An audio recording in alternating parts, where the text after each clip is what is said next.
কক্সবাজার ১ আসনে বিএনপি তথা ধানের শীষের প্রার্থী সালাউদ্দিন আহমেদের পক্ষে চকরিয়া পৌরসভার ১ নং ওয়ার্ডের বিভিন্ন পাড়া মহল্লায় ব্যাপক প্রচারণা চালান সাবেক কাউন্সিলর নূর হোসেন সহ তার পুরো পরিবার। এ সময় কাউন্সিলর নূর হোসেন তার মা, স্ত্রী, মেয়ে ও আত্মীয় স্বজনদের নিয়ে বাড়ি বাড়ি গিয়ে ধানের শীষের পক্ষে ভোট প্রার্থনা করেন।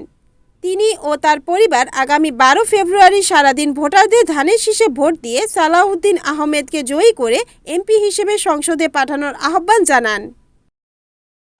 আমি মোহাম্মদ নূর হোসেন, সাবেক কমিশনার ১ নম্বর ওয়ার্ড চকরিয়া পৌরসভা। আগামী ১২ ফেব্রুয়ারি জাতীয় নির্বাচন উপলক্ষে তারেক জিয়ার দানের শীষ, সালাউদ্দিন ভাইয়ের দানের শীষের প্রতীকের প্রচারণায় আজকে বের হলাম। এই আমাদের ১ নম্বর ওয়ার্ড চকরিয়া পৌরসভা মন্ডলপাড়া, জারিয়াপাড়ায়, বাজারপাড়া একাংশে আমরা আজকে প্রচারণা চালিয়েছি। ইনশাল্লাহ আগামী ১২ তারিখ পর্যন্ত আমাদের প্রচারণা, দানের শীষের পক্ষে প্রচারণা চলমান থাকবে। এই এলাকাবাসীকে একটা দানের শীষ মার্কায় ভোট দেওয়ার জন্য উদাত্ত আহ্বান জানাইছি, অনুরোধ করেছি।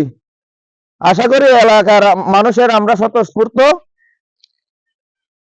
দিয়া পেয়েছি, আশ্বাস পেয়েছি।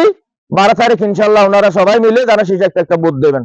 আমাদের নেতা তারেক জিয়ার হাতকে শক্তিশালী করবেন, সালাউদ্দিন ভাইকে একটা ভোট দিবেন দানের শীষ মার্কায়।